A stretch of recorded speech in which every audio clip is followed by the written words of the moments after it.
Well, tighten your seatbelts, slow down your car, and get on the cloud of running, the cloud of dreaming, the cloud of mystery, the cloud of inspiration. This talk today is my second one in Spirituality 101 series, where I've claimed myself to be a spiritual educator after all these years, thinking that in my old age, gosh, I must be wise enough to teach something worthwhile to be called spiritual education. So you'll notice I'm not just talking about spirituality.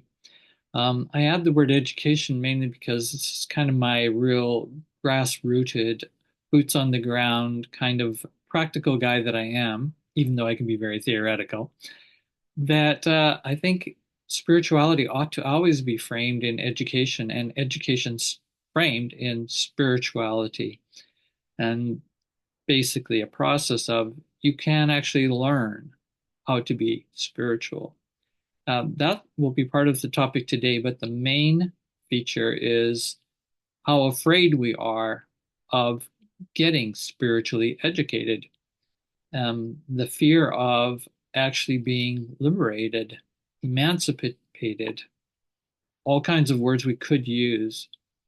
Afraid and fear of freedom.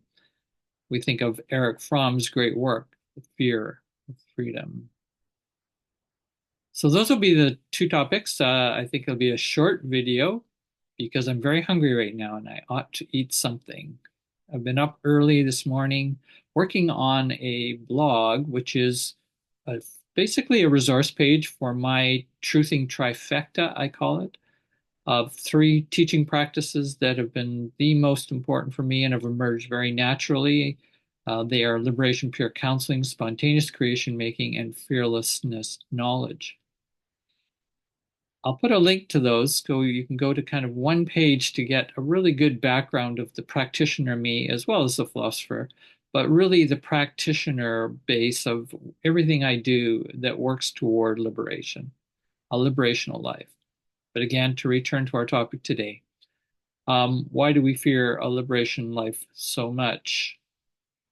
Well, the fear education that I think is really important in spiritual education has not been there. Spiritual education tends to, whether it's the mainstream religions, esoteric, mystical religious teachings, anytime people are looking at those kinds of education processes and the pedagogies that go with them, you'll rarely see very much teaching on fear. You'll always see some, because all of them more or less recognize fear as a great oppositional force to the love force, right? Or what we might call the spiritual force. But you see, I don't get into that because I think spirit of fear and spirit of love are in a very important dialectical relationship. So let's keep that straight. And fearlessness is that the glue in a way that joins those into becoming a very educative, nutritious and decomposing and recomposing, regenerative life that comes from those three ideas: love, fear, fearlessness. That's not the topic today. I want to move into recent book very quickly to share with you. Um, yeah, Finding Radical Wholeness. Ken Wilber, The Integral Path to Unity, Growth, and Delight. Just came out 2024. So a very important spiritual book in my collection. An important theorist and philosopher and a Zen practitioner all his life. And he's now up in his mid 70s plus. He's got some very interesting ideas about spiritual education, which is spiritual practice. And he calls them things like waking up, growing up, opening up, showing up, and cleaning up. Five very interesting ways to frame the path of spiritual education. So that's a book you might be interested in, but it's heavy. It's got a lot of material in it. That's not necessarily everybody's, cup of tea. That much reading, that much studying, but it definitely is a book you could study for years and years. I have studied his work since 1983, so There's obviously something attractive to me about the path. Now, what I don't see in Ken Wilber's education of those five precepts or practices, and what I don't see in virtually every spiritual education that I've studied, is a really intense and systematic understanding of the path of fearlessness that goes with spiritual development, growth, or what I just like to call growing your spirit. Why is that so scary for so many people? I'm afraid to say, that was a pun, that it is true. It is absolutely true. In my 50 years plus of being on this adventure of really seriously looking at my growth and development and looking at the role of spirituality, is that I am very convinced that the path of fear and fearlessness, the understanding of fear and fearlessness in a very deep, systematic way, is just not there. It's not accompanying the works of spiritual education generally and practices people do. And it's sad because people, I find, are afraid of spiritual. They're afraid to grow their spirit. Now, I'm talking about grow, change, and transform in the spiritual realm. And that, of course, is every day. It's not just something that's out there, the spiritual realm. It is the everyday of our living and practice, our breathing, the spirit of breath, the spirit of life and death, and all in between, and the cycles and spiral of which we grow, we die, we grow, we die, we grow, we die, we grow, we die. Why isn't that path of fearlessness well arced out is always been a research question for me as an academic and scholar, but also as a practitioner and an educator. So that pretty much is kind of my shtick today. And so let me just see what I can say spontaneously here about why we have a fear to grow our spirit. So I could think of hundreds of people around me that I've connected with, if not thousands, because I've been a teacher of various kinds. And I'm always wanting to go deeper with people and deeper than they want to go. So there's the fear. Why are they afraid of these depths? You could also say afraid of the heights. That has to be dealt with. We cannot ignore that. I ask you, as a practitioner, as a thinker, as somebody even curious of watching this video, why would you be afraid to grow your spirit? Is that any different than if I said, why don't you grow your creativity? Yeah, it's not so scary, but for a lot of people, that is scary. Yeah, I've taught art, I've taught aesthetics, I've taught creativity to many people over the years, and this goes even to children, my own children. It's amazing watching where this fear comes from about even just creativity. Grow your creativity, grow your spiritual capacity, your creative capacity, your intuitive capacity. Again, some more scary, some less scary of those terms I've just been using, or you could call it creative intelligence, spiritual intelligence, emotional intelligence, all the different intelligences. I find people are afraid to grow, period. They get comfortable. Oh, yeah, it's not like they're not seeking novelty, entertainment, new things, exciting things. Some people aren't, but a lot are.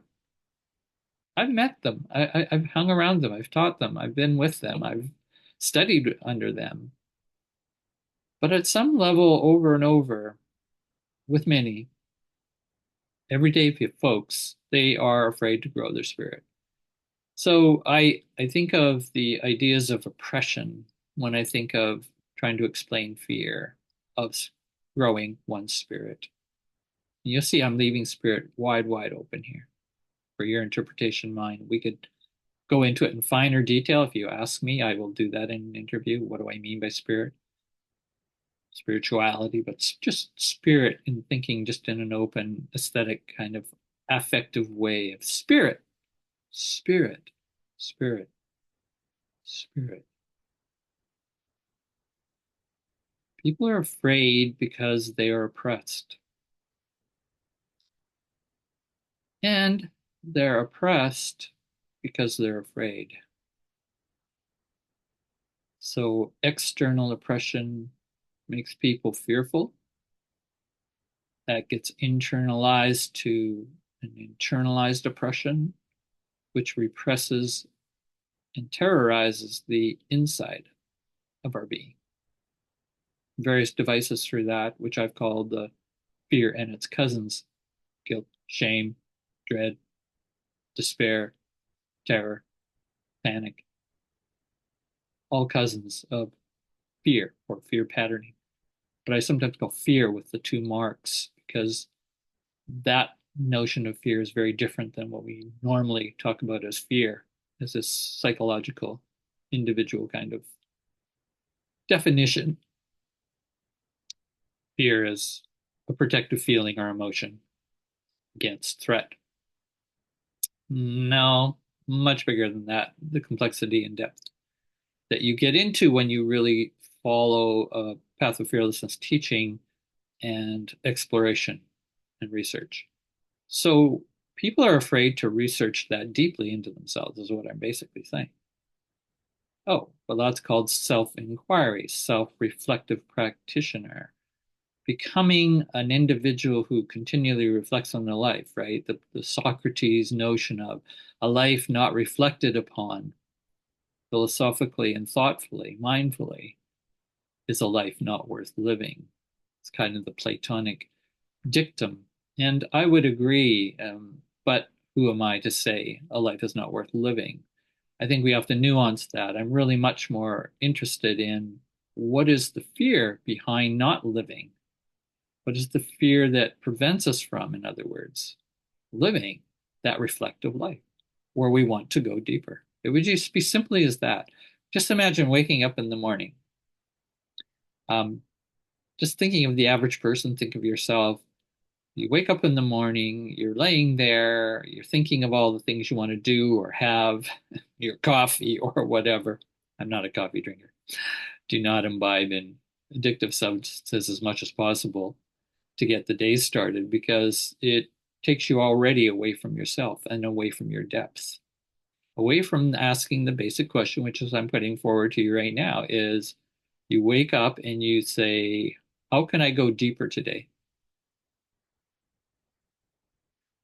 Where is my desire, in other words, to go deeper today? Well, I can do all the familiar things. I can go meditate. I can go do this yoga. I can go for a jog. I can read some spiritual text. There's always things to do, isn't there, to fill that search, that quest. Now, some people have more disciplined spiritual education for themselves than others. Some people have very connected relationships with a spiritual teacher, which keeps them on focus on in a class, for example, right? Or a regular session check-in or a spiritual life coach. That is not really where I'm trying to go about where the fear is. This deeper fear of growing your spirit and where the spirit can grow to be something beyond what you even know of what you are now.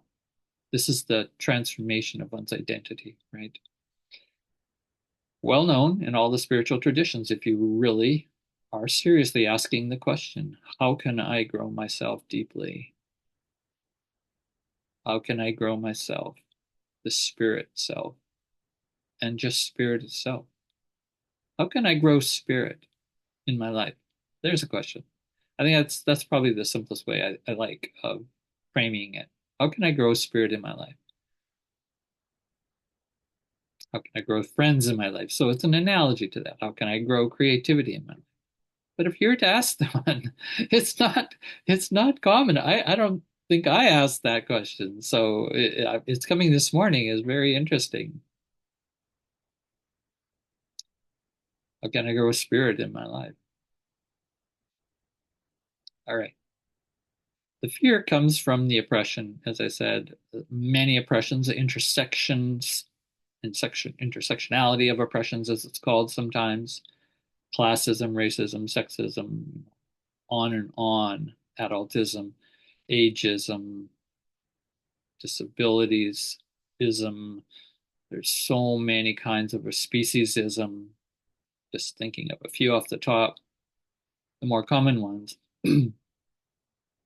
Oppressions grow externally, internally, all the time.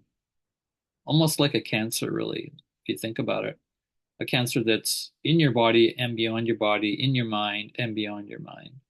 It's in the social fabric of existence. We live in an oppressive society. That's where I start Spiritual Education 101. That's where I have to confront why I have fear, not just because, oh, why am I so fearful? Why am I so afraid? No, that would just be an interior psychological, big, long babble inside yourself without understanding the ecological dynamics of the intersectionality of oppression. That's why the liberation life I find a much better term, and it's what I focus on in my teaching. What is the liberational life that I want to live? That others have already lived and walked the path where I can learn from. And that's part of grow your spirit deeper, higher, liberate, deeper, higher. Liberate is not a common word today. So that's probably one of my core teachings in Spirituality 101 as I'm just exploring here, my platform, right? Of where do I take off where maybe other people don't take off or fewer people do, or just what would be more useful and adaptive to the 21st century that we have to live in, all these cascading crises. I would say we have to come to this idea of the complexity and the simplicity of spiritual life, and that growing your spirit is fearful, and that the oppressive society doesn't want you to grow your spirit. The oppressive society, culture, and the history, millennium going back, has been out to suppress your spirit, to suppress the idea that you could even grow it. No, it has to be grown by the authorities, by someone else, by the transcendent other. They are the only one that can grow spirit, and you just have to obey and listen and follow and be the great servant of the humble one. A lot of complexities there. I'm not going to go into all those details, but all of what I've just said is challenging as hell when it gets down to it's a fearful thing to challenge oppression. Then try to reverse oppression as a spiritual practice. Yeah, try to reverse oppression. Well, that's you're going to spend your lifetime doing that. And the other part is because it's hitting you every day. Oppressions of all kinds are hitting you every day, putting you down in some way, collapsing you into what the oppressive culture society wants. It's a huge pattern. There's no one to blame for the source of oppression. Source of oppression is huge. It started as a wave, a tsunami, really, millennia ago, and it's still going. And it's not controlled by any one or any one group. It's perpetuated by groups, and it's perpetuated by myself, yourself, any other self who has not done the waking up, the opening up, the showing up, the cleaning up of those practices I mentioned earlier from Wilber's text, radical wholeness. So you can see growing my radical wholeness, growing radical spirit would be another way you could frame some of this. So I'm just giving you some language and vocabulary today, but what Wilber doesn't have is a path of fearlessness that goes with those spiritual practices. And I'm saying that's the typical reality, is that most people don't have a spiritual path of fearlessness type of work that's consistent and asks us continually, Why are you afraid to go here? Why are you afraid to do the next step of liberation? Kind of fear all the way up, fear all the way down idea along this spiral of growth and development, this evolution of our consciousness, of our being, of moi. So that's the main thing. And just to add to oppression, I think you'll only understand oppression if you, again, dig deeper underneath it, not just a political oppression, a psychological and a spiritual oppression, right? A cultural oppression, an emotional oppression, and a body-based somatic oppression of just the way you're supposed to be, the way you're supposed to look in your body and act and be a human and do these roles for the capitalist world so that you are a good person. Good. That you look good, look right, look normal. See, it's very terrifying to go against those formulations and fitting into them, being conformist, right, to the oppressive world. And what I was going to say is that to go deeper into oppression, you're going to come into violence and all the types of violence that act, it's kind of the actualization of oppression is violence. And then you got to go deeper than that. You've got to go deeper into, well, violence is hurting. It's hurting people doing hurtful things that hurt. You could call that evil, especially when it's conscious attempt to hurt. Hurting people hurt others. The cycle of hurting slash violence slash oppression slash unfreedom is pervasive, is what I've learned. So are we afraid of that? Well, yeah, we are. Is it fear inducing? Yes, it is. Is it terrifying? Yes, it is. Is that all bad? No, it's not.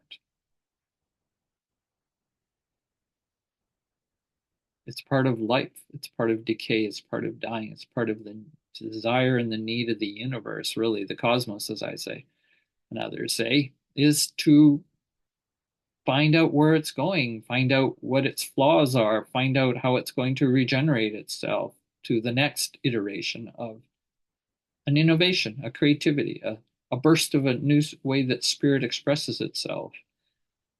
I don't know the full story of that mystery, but I can tell you it's not all bad and it's not all good. In fact, you get to a point where, kind of in the Nietzschean sense, it's neither good nor evil anymore. We are beyond those categories for trying to explain what is going on. We need a new meta psychology, as I sometimes call it. Another topic in another video I have already done, meta psychology. We are coming up to face, and this is the spiritual education I teach, to face all of these limitations of our current ways of understanding and analyzing and living our life. The current ways of waking up in the morning and what question do we ask? Habitually and mostly unconsciously, we don't ask. We just go and live and operate reflex, blah, blah, blah, do this, do this, do that. And somehow we think we're living a fulfilled life because we don't ask the question after a while and we forget to even ask it. We forget that we are actually spirit, growing, dying, growing, dying, growing, dying. That's my invitation this morning, is to continue to ask ourselves, as part of spiritual development, spiritual education, the developing of spiritual capacity in an expansion, with all the little minor contractions that will come as you try to expand. Oh, yeah. Oppression does not give up any forces, keeping you down, so to speak, keeping you contracted, keeping you smaller than you really are. But that's what I leave you with today, is the invitation to study fear and fearlessness along the path of waking up, showing up, growing up, etc. these practices of spiritual growth.